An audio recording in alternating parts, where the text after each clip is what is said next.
Hi people, welcome back. How are you all? Today's video is going to be all about gender non-conforming and non-binary shapeshifter characters, why they're so common relative to characters who are just one of these two things, and whether it's kind of a little bit problematic that so many non-binary characters have particular ability within fantasy and sci-fi narratives.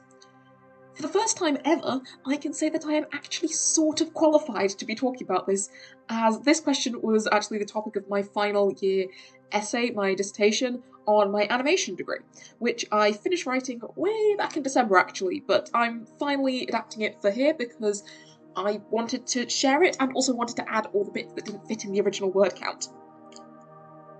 Because I am an animation student, this video will have a very strong slant towards looking at characters that appear in film and television, both live action and animation, admittedly, as opposed to looking at ones that appear in comics or novels.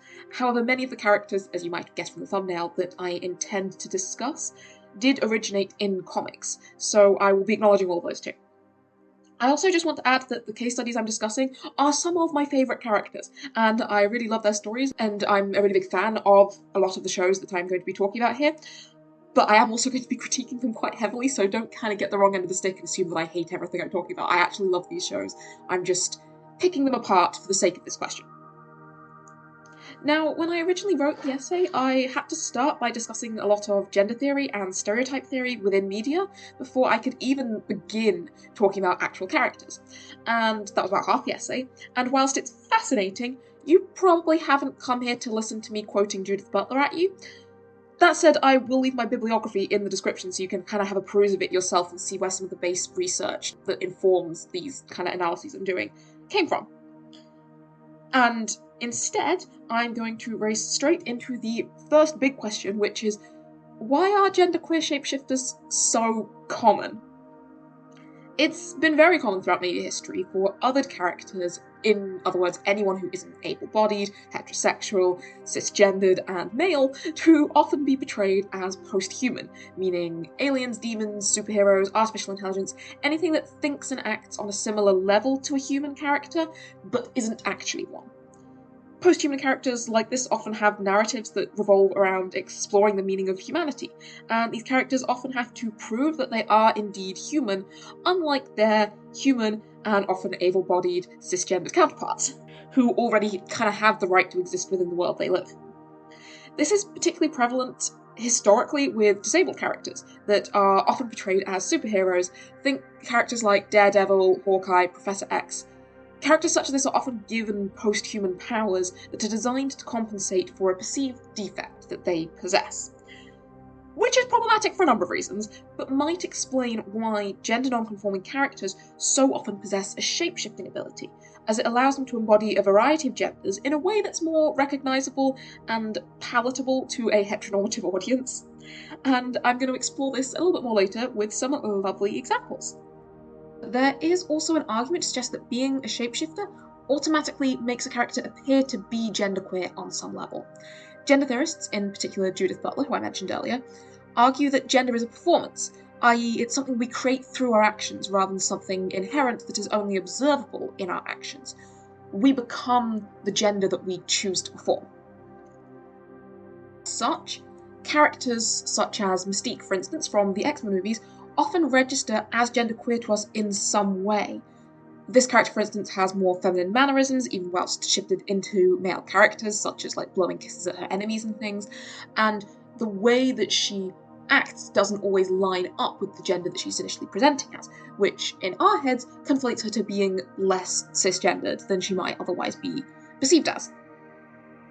Of course, it's no secret that the X-Men is one big, often quite flawed, metaphor for oppression, but this is particularly prevalent with Mystique in her early days of the X-Men, as she wrestles with the thought of completely hiding who she is with her powers, using enormous amounts of energy to do so, or appearing as she naturally is and being ostracised for it, a dilemma that I think a lot of queer people can relate to, and definitely relates back to that idea of a post-human character having to prove that she has the right to exist and decide whether or not she's going to conform to those expectations.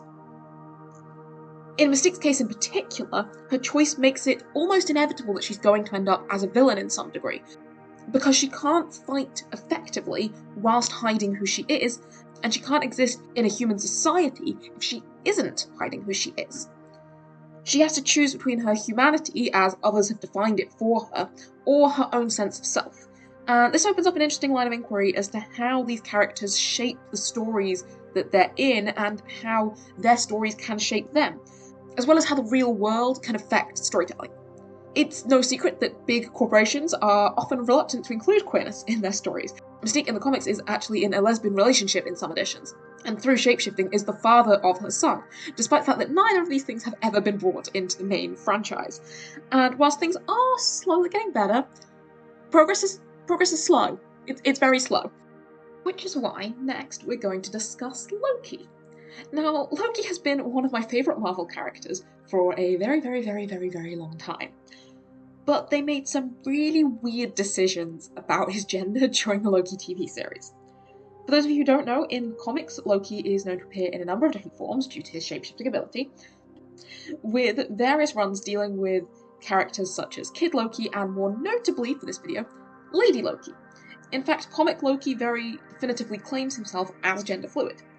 And yet, in the year 2021, after teasing that Loki would be gender fluid in the Loki series with a gender marker on his TVA processing form, Loki's gender is never brought up in any meaningful way in the entire series. Which, okay, we've all watched enough Disney to know not to take them at the word when they kind of suggest, oh, we're going to introduce this progressive thing. Like, the first gay Disney character has been announced about 12 times by now.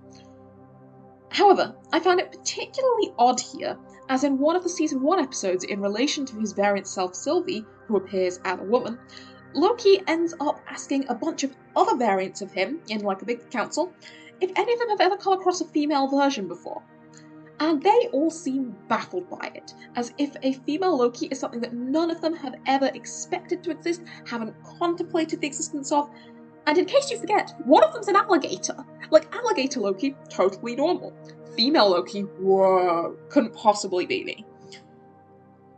Now, admittedly, they do backpedal a little bit on some of this in Season 2, and it doesn't come up again, but it's really weird that they did this, given that they could have just continued to ignore that his gender fluidness existed if they really didn't want to include it.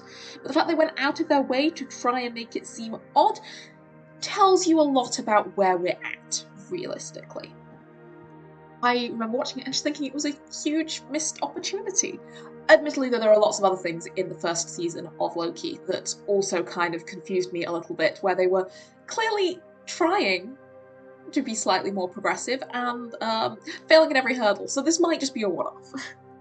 But worry not, progress is being made, sort of, because next we're going to be taking a look at Double Trouble from SheRa and the Princesses of Power, who, for starters, is a confirmed non-binary character who uses they-them pronouns within their story and has their pronouns respected by all of the other characters. However, one of the questions we opened this video with was, are non-binary shapeshifters an inherently problematic stereotype? And I think now is the time that we need to dig into that a little bit. For starters, I would very much consider Double Trouble to be an othered character. Whilst technically the show is set on Etheria, an alien planet, and many of the characters have some animal features, Double Trouble is particularly alien-looking, with slit-pupilled eyes, horizontal eyelids, green skin, and other general lizardy features. It makes them look more alien than their counterparts within the story. But it's their role in the narrative that I feel needs the most attention here. Double Trouble functions as a double agent in the story, frequently switching sides and using their ability to make them the perfect spy. Thinking back to Mystique, she also uses her ability this way, which makes sense because one of the key uses of shapeshifting is an ability to appear as someone else. This also feeds, however, into the negative stereotypes surrounding trans people, suggest they're trying to trick or deceive cis people with their identities by not being what people expect from them. And constantly having shapeshifter characters, genderqueer shapeshifter characters, use their ability in this deceptive manner really plays into this stereotype. But beyond making use of their ability, Double Trouble is deeply untrustworthy and betrays both heroes and villains alike. They exclusively work in their own best interest for the entirety of the show, never once kind of sacrificing anything for anybody else or doing anything out of the goodness of their heart. Now, SheRa contains a number of queer characters, both villains and heroes, and at the time it came out, it was one of the most progressive kids' cartoons out there. However, it is notable that whilst a number of characters defy gender expectations within the show, Double Trouble is the only explicitly non-binary character, and they are also one of the only villains in the entire show who does not get any kind of redemption arc, beyond allying themselves with princesses in the final battle, which is very clearly done to save their own skin and out of an act of self-preservation. Every other villain in the entirety of the show does receive some sort of redemption, including Hordak, who is the villain for the first 4 seasons. The only exception is Horde Prime, who is a genocidal maniac, so you can see why we're setting the bar here. Essentially, I think it's very telling that Double Trouble's untrustworthiness within the narrative seems to be an inherent part of who that character is, and directly linked to their ability, rather than something that they ever get the space to learn and grow from. And it's concerning because of these parallels between trans characters and shapeshifting characters, that there seems to be such a strong link between the two in this case. Now, a very interesting comparison to this, I think, is Morph from the X-Men animated series, which started in 1992, and the X-Men 97 series from 2024, which was a continuation of the original. Because on the surface, Morph has a lot of similarities to Double Trouble, but their existence across 2 very different time periods in television history makes them really fascinating to dig into. In the original series, they technically act as a double agent, working for Mr. Sinister against the X-Men for a time. However, the setup of that arc is quite different in that it involves Morph being kidnapped after the X-Men leave them for dead, and then brainwashed until they're no longer in their right mind. Whilst they definitely cause a lot of damage whilst under Sinister's control, once they are rescued, deprogrammed, and returned to the X-Men, it is very easily accepted by everyone that this experience was not at all their fault and they are a good person at heart. What makes this especially interesting, though, in the context of this question, is that all of this takes place in the original 1992 series, before their non-binary identity was confirmed, and during which they went by he, him pronouns and presented as mostly masculine. Obviously, it's impossible to know for sure, but I do wonder whether their story might have gone differently and seen them be more villainous had they been non-binary at the time it occurred. Admittedly, they haven't been portrayed as at all villainous since the show's revival in 2024. However, it is notable that in 2024, their true form was added to the character, similar to Mystique's blue skin, and this new form is significantly less human-looking than their original character, which basically just looked like a white dude. They have pale grey skin, eyes without irises or pupils in, and appear to behave a little bit like goop in a few places. This might just have been a decision from the creators to try and show more of their mutant side, etc., and to kind of add to this idea that as a shapeshifting character, it would be strange for them to have a, perfectly ordinary human face as their regular face. However, it's notable that because this version is so much less human-looking, they have further dehumanized and post-humanized this character. As I said earlier, the X-Men is a big metaphor for oppression, and lots of the characters within it appear non-human and do have to deal with these narratives of proving themselves. So Morph is not unique in that aspect, and their gender doesn't necessarily make them less human than any other character. However, it will be interesting to see if the show gets a 2nd or 3rd season where their character goes, and whether they're about to fall into some of the same pit traps that other characters like Double Trouble have. Now, I think it's safe to say that depicting genderqueer people as primarily non-human, backstabbing traitors and liars is fairly problematic.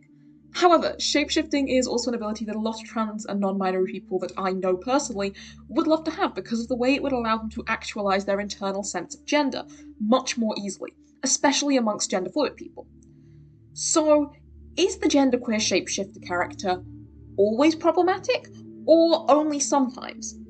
And to answer that, I'm going to take a look at the film Nimona. Unlike my other examples, the film Nimona doesn't just happen to contain a shapeshifter character, but revolves around shapeshifting, societal expectations, and villainy versus heroism. Now, if you haven't watched the film, I would strongly recommend you do so, because it is absolutely incredible. 10 out of 10 would recommend. Beautiful animation style, I could talk about it for days.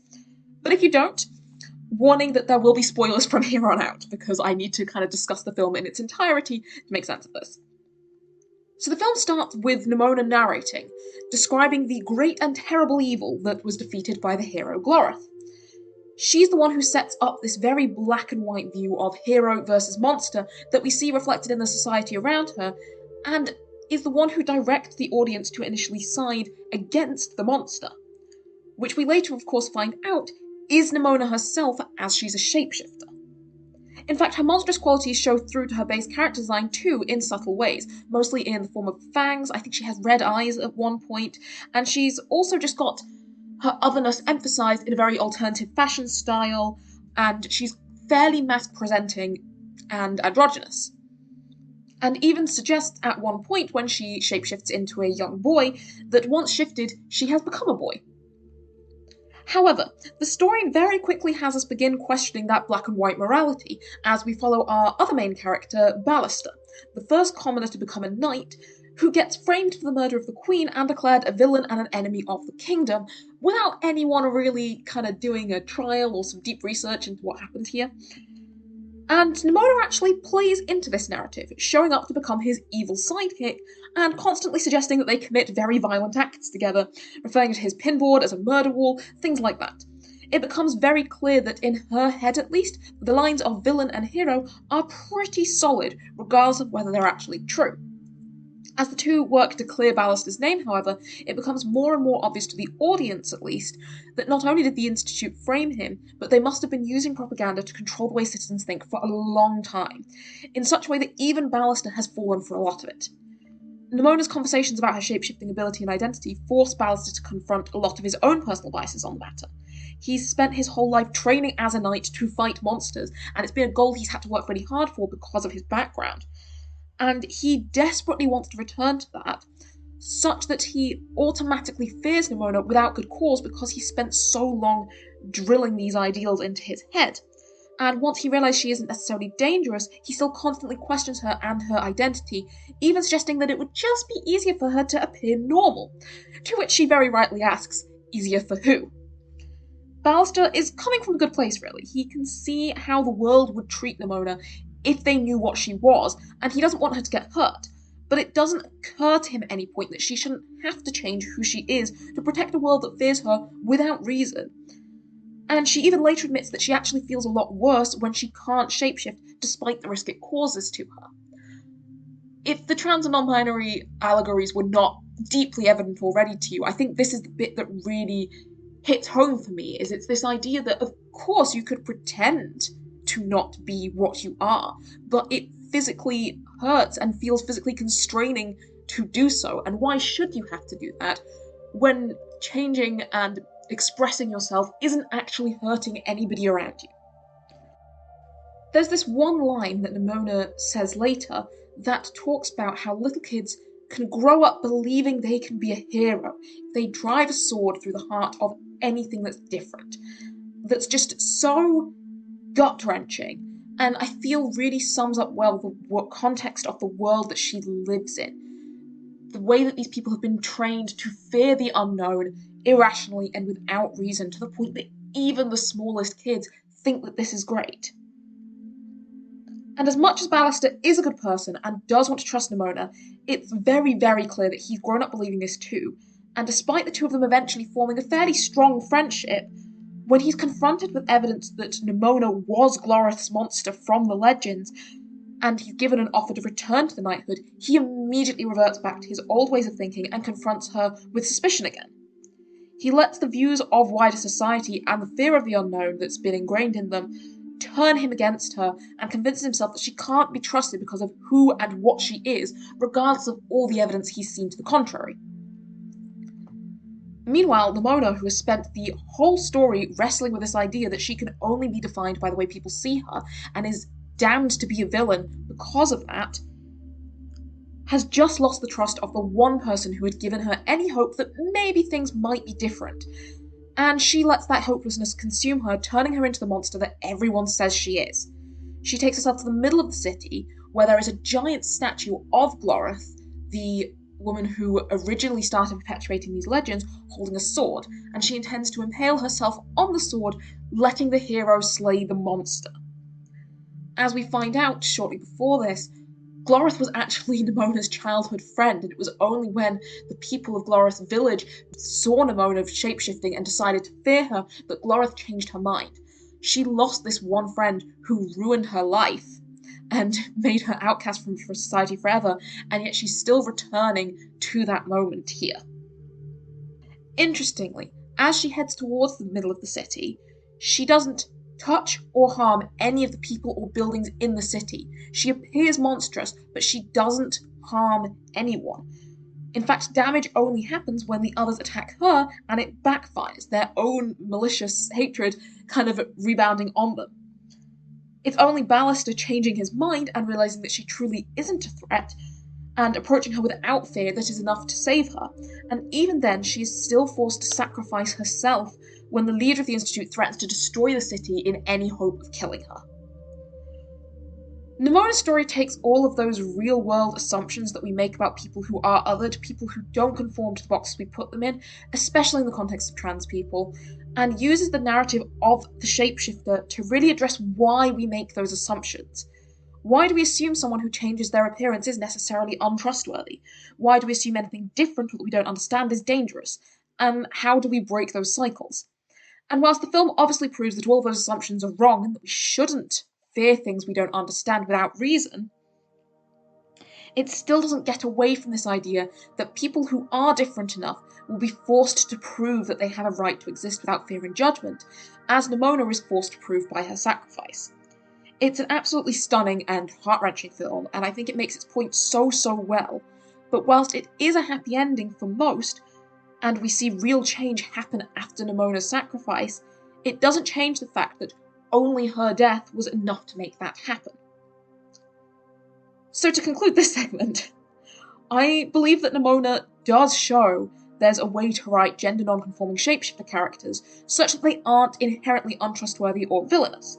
However, if the only way so far that we've been able to do that is to be done in a film which is purposefully trying to deconstruct those stereotypes, then it kind of suggests we have a long way to go. Of course, many of the characters and series I've spoken about have been really crucial stepping stones to get where we are today, but if genderqueer shapeshifters can only exist in stories in which they're defined by these harmful stereotypes, then we need to either find a way to break those and let them exist outside of that narrative, or accept that as long as we exclusively define a real-world character trait as something that exists within non-human people, we're always going to be opening up our stories to these sorts of criticisms.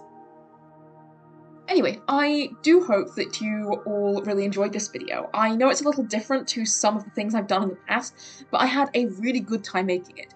If you have any thoughts, please comment them below. I'd be really excited to hear what you think. Bye! I'll see you next time.